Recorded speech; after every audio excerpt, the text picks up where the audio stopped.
Sastavite rečenicu na engleskom jeziku na najjednostavniji način. Prije nego što počnemo, nemojte zaboraviti da kliknete na crveno dugme koje se nalazi odmah ispod ovoga videa. Subscribe, kao i na malo zvono pored toga, jer time dobijate obavještenja o svim našim novim objavama upravo na vaš telefon. Najjednostavniji način da sastavite rečenicu na engleskom jeziku je uz pomoć formule subjekat, glavni glagol, to je predikat, objekat, mjesto i vrijeme.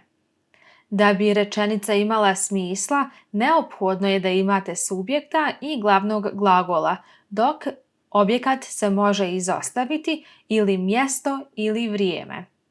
Naravno, sve će vam biti mnogo jasnije kada prijeđemo na primjere i na objašnjenja za subjekat, glavni glagol, objekat, mjesto i vrijeme.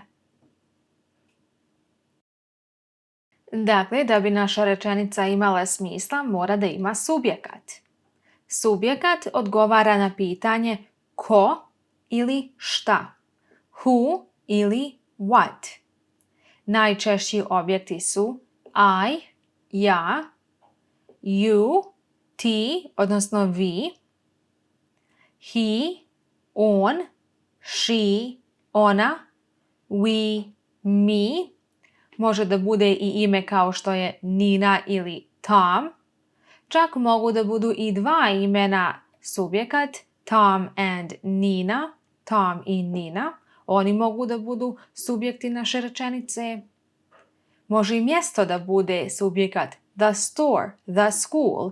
Dakle, subjekat odgovara na pitanje ko, ja, Nina, on, Tom i tako dalje. I what naravno može da bude ili neko mjesto ili neka stvar. Ali naravno sve će vam biti mnogo jasnije kasnije. Pored subjekta imamo i glavni glagol koji je najčešće obavezan kao što i subjekat kada je u pitanju rečenica na engleskom jeziku. Glavni glagol je predikat, on označava radnju, govori nam šta zapravo subjekat radi, dakle ili šta se dešava subjektu. Dakle, subjekat ko ili šta, predikat, odnosno glavni glagol šta subjekat radi. Najčešći glavni glagoli su to be kada se mijenja kroz lica je am, are, is za sadašnje vrijeme i was i were za prošlo vrijeme. Pored to be imamo to have, to go, to take, to love. Dakle, to have imati, to go ići, to take uzeti, to love voljeti. I naravno, kada su u pitanju vremena na engleskom jeziku, oni se najčešće ogledaju u glavnim glagolima. Dakle, glavni glagoli su ti koji se mijenjaju shodno vremenima. Kao što imamo to be, am, are, is, sadašnje vrijeme, was i were, prošlo vrijeme. Sada već možemo da počnemo da gradimo našu rečenicu, da je sastavljamo. I go, ja idem. I je subjekat, ko šta ja, šta subjekat radi, on ide, dakle go. You have, ti imaš, you je subjekat, ko šta ti, have, imaš, dakle šta subjekat radi, on ima nešto. Naravno, ovo i dalje nije cijela rečenica, već jednostavno počinjemo da pišemo ili da gradimo našu rečenicu sa subjektom i sa glavnim glagolom. Nina loves, Nina voli. Naravno, zato nemamo tačke na kraju, na primjer Nina voli, jer ovo nije kompletna rečenica još. Tom is, Tom je. The school is, škola je. Dakle, imamo subjekte I, you, Nina, Tom i the school. Subjekat odgovara na ko ili šta, škola. I imamo glavne glagole go, have, loves, is i is. Loves se upotrebljava umjesto love jer je u pitanju sadašnje vrijeme i kada je u pitanju sadašnje vrijeme, odnosno present simple, i kada je u pitanju treće lice jednine kao što je Nina, he, she, it, onda se dodaje nastavak s. Tako da umjesto love imamo loves. Nina loves. I još jednom moram da ponovim da se vremena ogledaju u glagolima. Zato imamo Nina loves. Glagoli se mogu mijenjati shodno vremenima. Sada prelazimo na objekat. Objekat odgovara na pitanje ko ili šta trpi glavnog glagola. Dakle, ta radnja se dešava čemu? Ko ili šta je u pitanju? Najčešći objekti su her, ona, oni primaju tu radnju, him, on može da primi tu radnju, ili, na primjer, može da bude stvar u pitanju, kao što je pitanje šta se odnosi na neku stvar, kao što je poklon, present, picture, slika, coffee, kafa, food, hrana i tako dalje. Mi u našim rečenicama možemo da imamo subjekat, ali ga i ne moramo da imamo. Sve zavisi od smisla naše rečenice i šta zapravo možemo da kažemo. Isto je i na našem jeziku. Na primjer, you have a present. Ti imaš poklon. Sada konačno imamo cijelu rečenicu. You have a present. Ti imaš poklon. Ko ima poklon? You. Ti. Znamo da je u pitanju subjekat. Koja je radnja? Šta radi subjekat? Dakle, koja je radnja u pitanju? Have, imati. Dakle, imamo you, subjekat, have, glavni glagol, odnosno predikat i šta ima subjekat? Dakle, subjekat ima what? A present. Poklon. Poklon je naš objekat. Dakle, u ovoj rečenici imamo subjekat you, glavni glagol ili predikat have i a present je naš objekat. To je neka stvar. Šta? Dakle, Nina loves him, Nina ga voli ili Nina njega voli, kako bi bilo jednostavnije. Ko? Nina. Šta radi Nina? Ona voli, to je radnja. I koga voli? Ko prima tu radnju? To je on. On je naš objekat. Nina loves him. We eat food. Mi jedemo hranu. Ko ili šta je u pitanju? Mi. Subjekat. Šta radi subjekat? On jede, eat, to je naš glavni glagol. I šta trpi tu radnju? To je food. Dakle, ponovo imamo pitanje šta. Dakle, food je u pitanju. We eat food. We subjekat, eat, glavni glagol, food, objekat.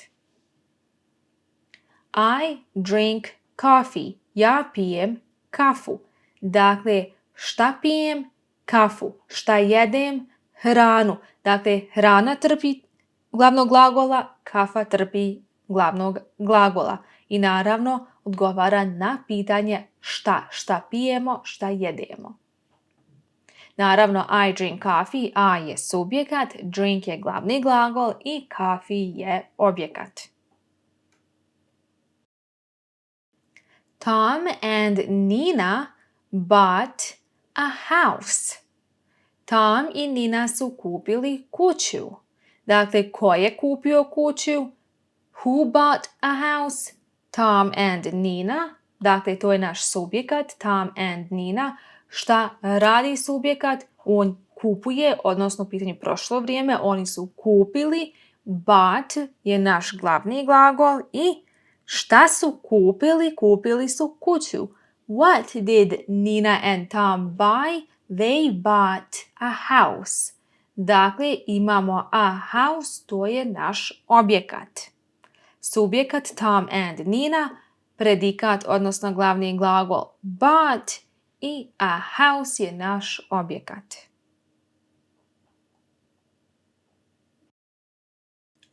I sada smo prešli na mjesto. Subjekat, glavni glagol, objekat i mjesto. Mjesto, naravno, odnosi se na neko mjesto gdje se radnja odvija. At home, kod kuće. At school, u školi.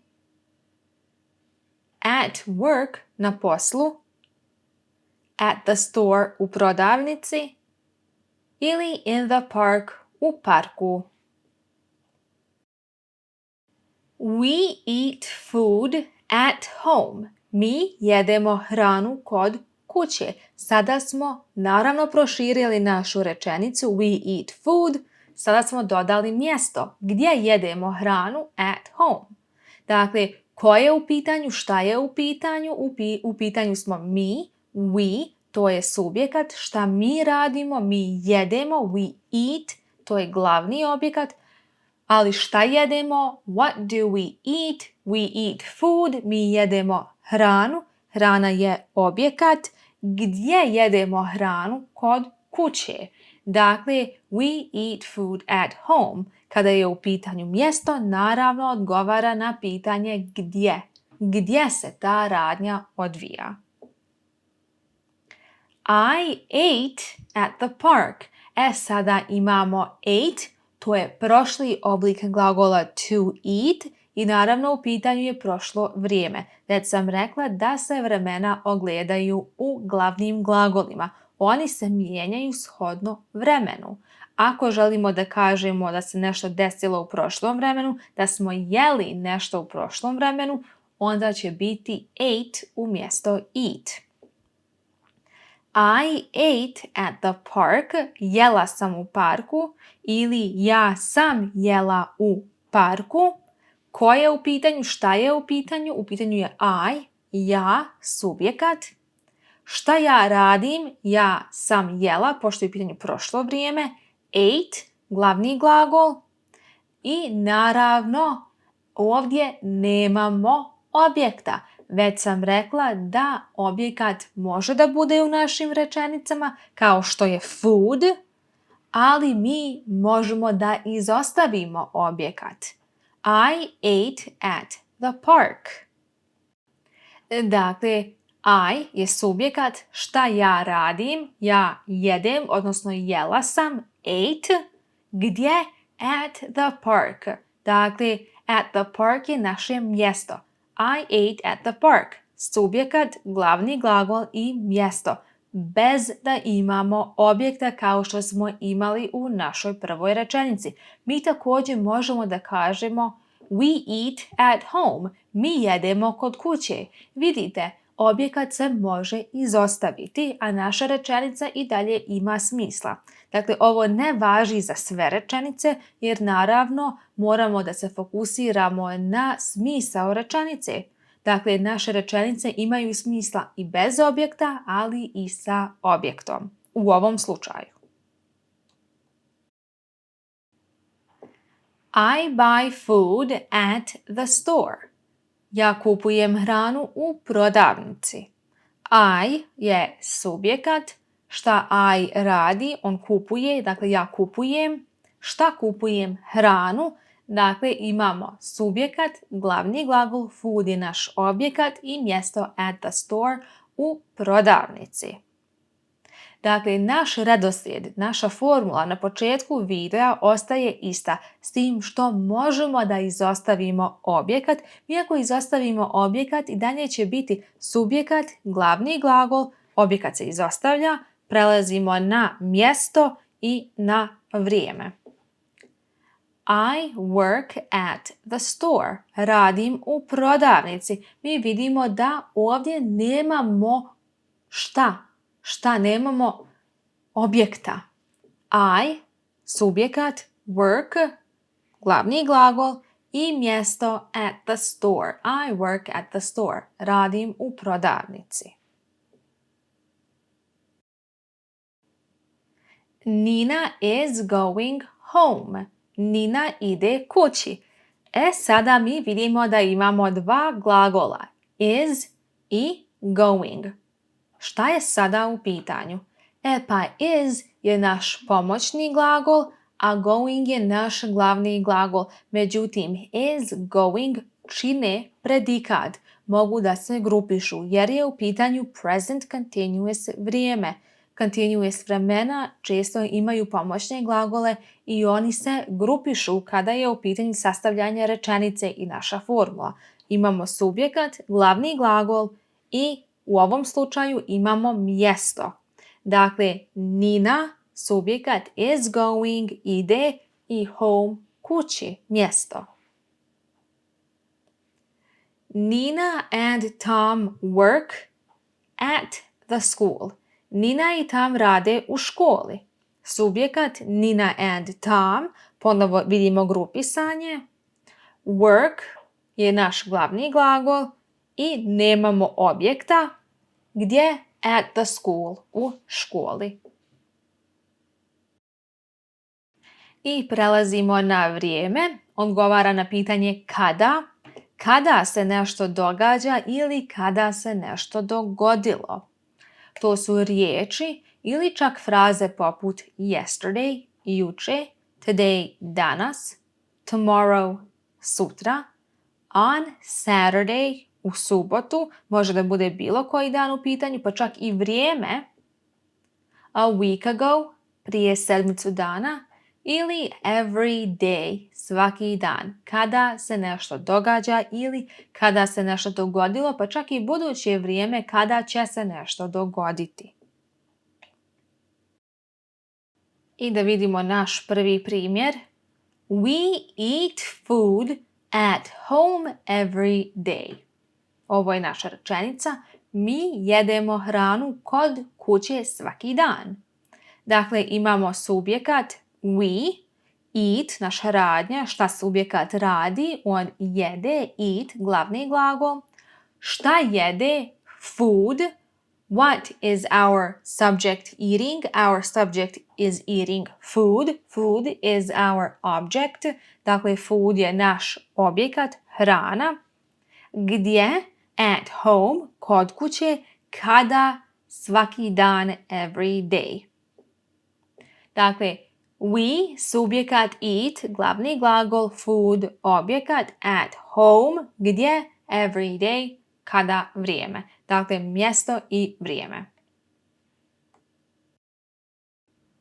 I ate at the park yesterday. Juče sam jela u parku ili ja sam jela u parku juče. Koje je u pitanju? I, subjekat, šta subjekat radi? Ate, sam jela.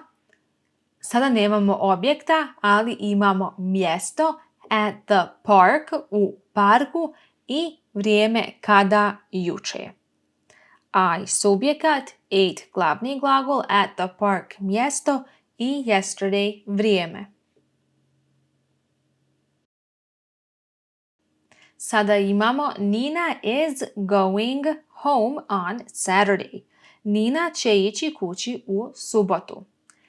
Ponovo vidimo da imamo dva glagola, is i going, jer je u pitanju present continuous vrijeme, a već sam rekla kada su u pitanju continuous vremena, mi ne često nego uvijek imamo pomoćni glagol. U ovom slučaju je present continuous zbog toga što imamo is going. Naravno, is je pomoćni glagol, dok je going glavni glagol, ali oni zajedno čine predikat. Nina je subjekat, is going predikat. Nemamo objekta u ovom slučaju, ali imamo mjesto, a to je home, kući, gdje naš subjekat ide kući, kada? On Saturday, u subotu. Dakle, imali smo subjekat, predikat, mjesto i vrijeme.